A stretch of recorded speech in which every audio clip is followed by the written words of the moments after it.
And who would have thought that back at the start of the season we would be witnessing astonishing scenes like this as the team coach makes its way towards the city centre. There on the left is the picture as we look, John Sillett holding the cup.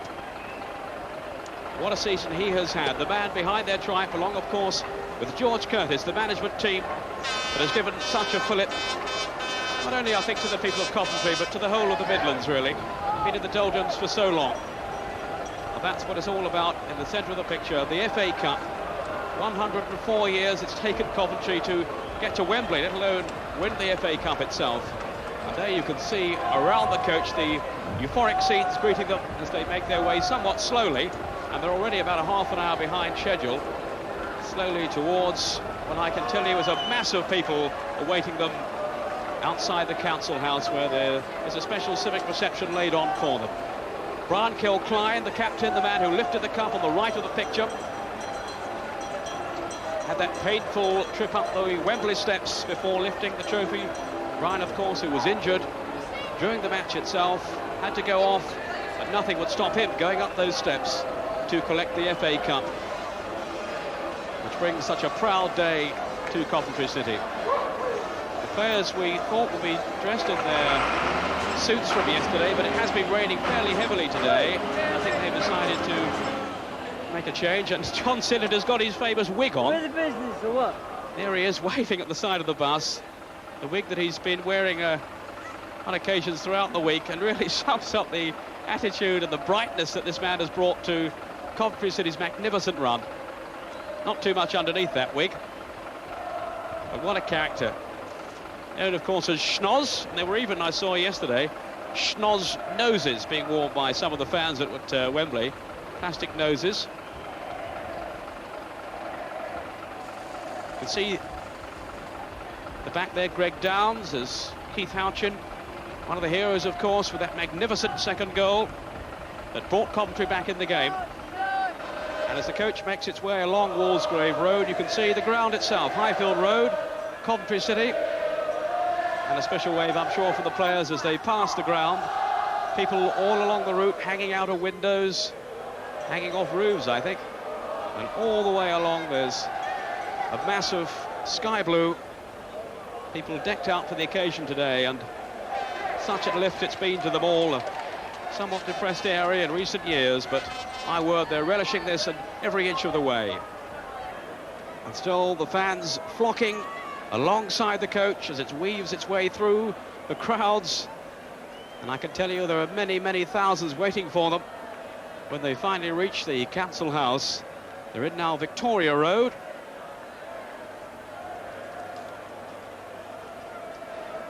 Such a marvellous achievement for them to win at Wembley against the odds.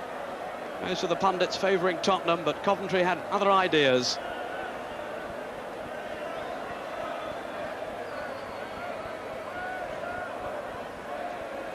So many of the heroes there on the bus. Brian Kilcline, who's got a lucky mascot there now with him. It was such a great advertisement too for the game of football yesterday. They won with such style and panache. And this, of course, having come from behind with a goal against them so early on. There's Mickey Ginn. Didn't know he was playing until late in the week.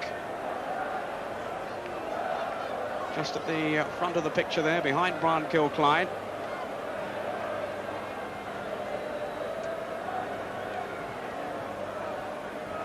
Such a change for Coventry to be involved in success at the end of the season. They've so often been involved in relegation battles over the years. This very much their best ever season, and a real lift to the people of Coventry, around 320,000 population of Coventry. You see George Curtis now at the back of the bus there, keeping as ever a fairly low profile. And the man with the hat is Ted Stocker, the vice-chairman of the club, the man who placed £1,000 on Coventry to win the FA Cup before the third round, 50 to 1. And you can imagine the kind of windfall he's got, and I bet he's been celebrating. Coventry, who've struggled by on small gates over the past few years, 11, 12,000 perhaps the average.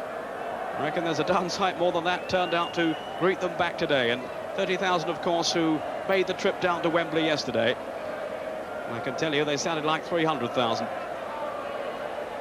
And there in front of them, leading them in, the Royal Warwickshire Band of Fusiliers based in Coventry.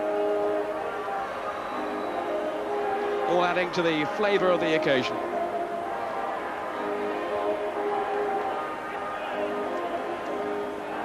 The crowd's beginning to turn out from early this morning.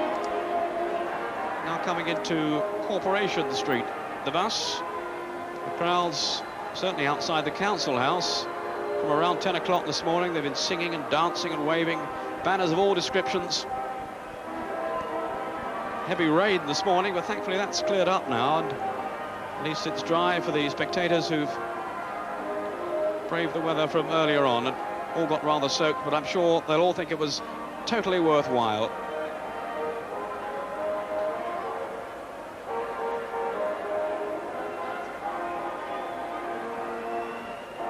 Estimated that around 200,000 people are greeting the Cup winners on their return home from Wembley. Well, it says no right turn. I don't think they can go anywhere at the moment. And they're certainly going to have problems once they reach the Council Square as to how they're actually going to get to the reception. Such has been the turnout today.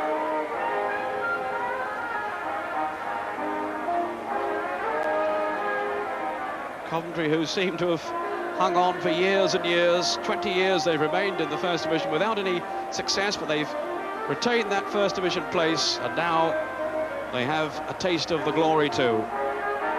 I don't know how on earth the coach is going to get through. We'll be back to find out in a couple of minutes. Stay with us.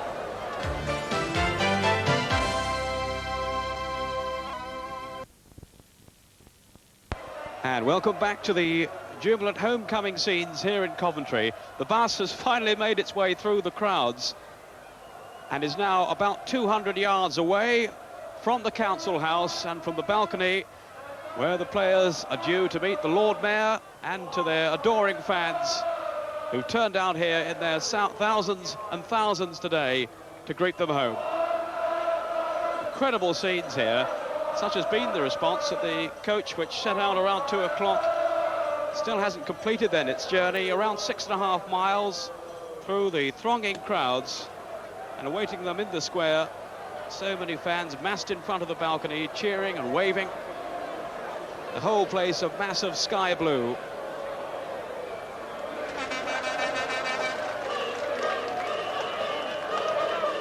Latest estimations up to 250,000 now, believed to be here in the Coventry area, either in the square or on the route through from the outskirts of the city. Nick Pickering I can see on the bus there. Jake Finlay, the reserve goalkeeper. And there at the front, all wanting the bird's eye view. Greg Downs, and there's Brian Kilcline right at the front. There's David Phillips waving the banner there, being hugged by Downs. You can see at the back there David Bennett, certainly one of the heroes, and for many people the outstanding player on the day. And just look at the sights awaiting them now. Such a boost for the Midlands football. At last we've something to celebrate, and the people of Coventry are doing that in style.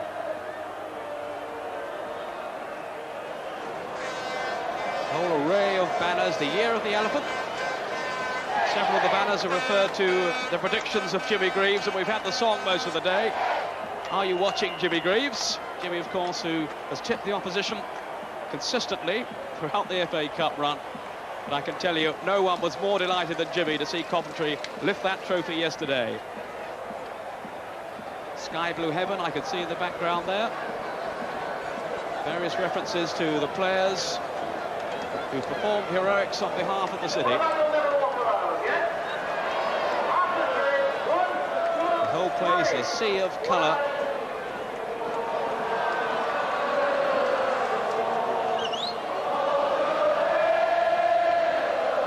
And you can just imagine the roar that's going to go up when those players make it onto the balcony, if they can get through the crowds.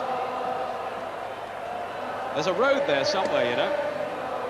Even traffic lights have become submerged. There were people climbing on them. There are indeed, I can see there's some sitting on top of the traffic lights. And they've been there most of the day. Can't be too comfortable, but I don't think anybody minds today. This will go down as one of the great days in Coventry's history. Even Lady Godiva didn't get a reception like this, you know.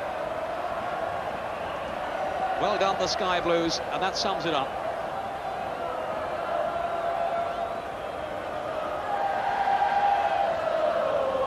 They've waited patiently here, many of them in the rain this morning, which thankfully now has cleared away. And there's the bus inching its way forward. The players joining in the singing, waving to their fans. And there at the front, the FA Cup. Stephen Grizovic there at the back became a proud father on Thursday night.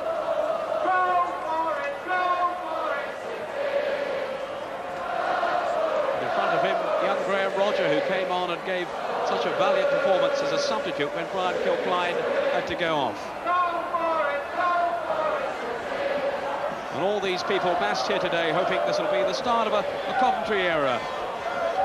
Will this be the start of a successful period for them? Surely they can go on from here. And certainly the thousands who turn up believe so. And I know the chairman, John Poynton, has every plan to make this a great club. The players then appear on the balcony. A triumphant acclaim from the crowd. David Bennett there and Mickey Ginn. They might be used to days like this on Merseyside or in Manchester, but not in Coventry.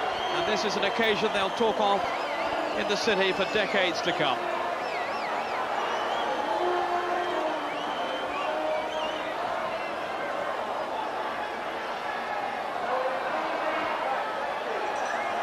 Literally thousands and thousands of people massed in the square below the balcony. And I shouldn't think the players can hear themselves. And they are milking the occasion. And just look at those scenes.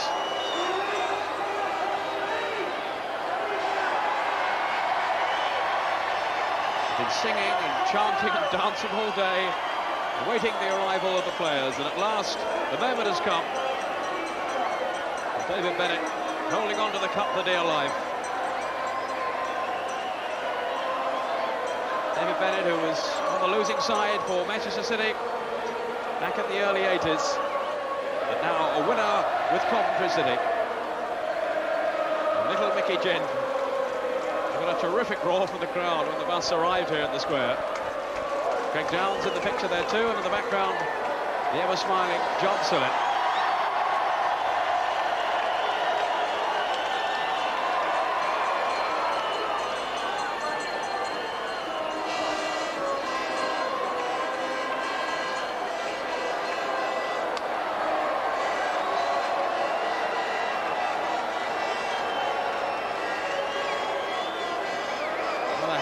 Poles on top of the traffic lights, just for a good view, and they've been clamouring for vantage points all day. From early on this morning.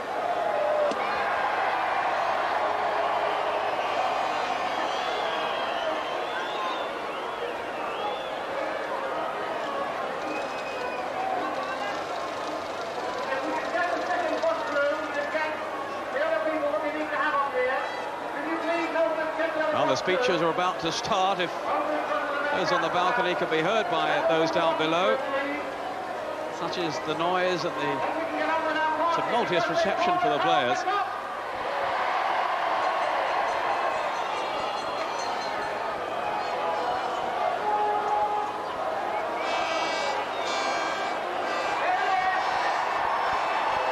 And I think we can hear now from chief coach John Sillett talking with Bob Hall. Okay. John Sillett, what scenes, what emotion? Unbelievable, Robert. You know, I never realised there was that many people in Coventry. It's been like this all the route. There's been thousands upon thousands of loyal fans, people that have wanted it so badly. Thank God we commit to it. And you must feel that this is really just the start. Well, we've got very good foundations, George and I, to build upon now, haven't we? And it's up to us. We can't let this slip. We want to do this again. This is magnificent. Have you laid the ghost of Jimmy Greaves once and for all now? Crazy? No, yes. If he tips us for relegation, I'll buy him the best drink I can afford, and that's water, because he's a teetotaler now. I can tell you that he's already told me that you have got no chance in the Charity Shield against Everton. Well done, Jim. That's 100% record that I have. Because the way we feel at the moment and the way the lads played on Saturday, I was so proud of them and pleased for them because it was a classic, wasn't it? You know, they done it in style. I suppose if there is a slight disappointment, it's that you can't play in Europe next year. Well, obviously, very disappointed with that. But I think with all the countries that viewed that match, both sets of fans were a credit and the players were a credit to football. They've got to think hard now and say, well, come on, I think England's got their house in order, or Great Britain, really. And I'm so pleased for the fans and for the way they behave, that they've done us nothing but good in the game. John Sillett, chief coach, yes? Yes, yes. You happy with your title, are you then? Yes, yes. I'm sure everybody's happy at the moment. We'll put up with anything at the moment, Robert. And my title, yeah, no problem. John, very many congratulations. Enjoy the party. Thank you very much, Robert. Thank all you people out there that's been watching.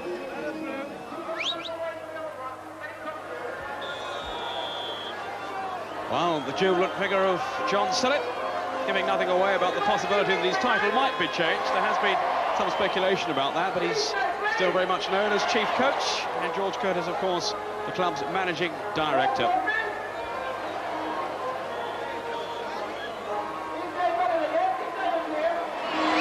Well, Ted, the champagne's arrived. Having a good time? That's right. Certainly am. It was taking us a long time to get here. 104 years and 2.5 hours. Tell me about that bet that you struck just before the third round. What prompted you to do it? Well, in November we were talking about, we thought it was our year for a cup run, and it's one of those things. I'm not generally a better man, and I just fancied us this year because we've never done it, and it's one of the things. I went in and I got the odds and I placed the bet. How much have you won? 50,000. What are you going to do with it? No idea. We're having such a good time. Bring the chairman in here. Well, John Poynton, the celebration goes on. It's some reception, isn't it? Absolutely incredible. I don't know the numbers. Somebody's just said to me, could be 250,000, but fantastic, fantastic. Now, come on, you told me back in, end of December that the cup was yours. Why were you so sure? I just had that feeling that our name was on the cup, and, you know, we sincerely believed it was, so we were right, we were right. The great thing is, of course, it's good not only for the club, but for the city, the Midlands. You've only got to listen to this, haven't you? Ah, yes, it's fantastic. I mean, as you say, for the club, for the Midlands, in fact, for soccer in general. Yesterday's game was great for soccer, great for soccer. I think it's fair to say that before the season started, one or two people said, why did you go for Curtis and Sillett? But you made the right decision, didn't you? That's right. I mean, in life, one makes decisions and one sticks by them, and it was one which we as a board thought was the right decision, and it's worked out the right way. And obviously, I mean, you want to go from here, don't you? You've reached the first level on the ladder. What next? Well, obviously the ultimate in English football is to win the First Division, and we're a club which wants to win that. We've got very high ambitions. We're going to endeavour to do that as well. Cyril, a wonderful afternoon, and even though you didn't score, you must have been very happy. Very happy indeed. As Trevor's saying, it's all about teamwork at this club, and we all make mistakes, we all get the glory, but we stick together, drink together, and it's just absolutely fantastic. When you arrived at the team hotel on the night before the game, you said to me, we're all relaxed, we're all in the right mood. How have you done this? It's, we go to Bournemouth to socialise, to get together, and that's what makes us tick. We're really good friends, and it's fabulous. Well, David Bennett, what about this reception? Tremendous, unbelievable. I never really expected it. I don't think everyone else expected it. It's unbelievable. What can you say? It's a tremendous reception. And a goal as well. I mean, you had everything yesterday. Yeah, I was very pleased with my overall performance yesterday. Scoring a goal at a time when we needed a goal gave me a great cheer. And then having a hand in the second, which I thought was a brilliant goal. You know, I thought once we scored the second, I thought we were going to win it from there on. But at the same time, what can I say? I enjoyed it. And I enjoyed the confrontation. I'll have to say, thanks to Spurs, I thought they played well. And it was a brilliant cup tie to play in. But at the same time, we got the right result, and that's what matters. It's been an emotional day for their fans, for everyone here this afternoon. The excitement that we've all felt. We hope you've shared it too at home for this jubilant homecoming. A very good afternoon to you all.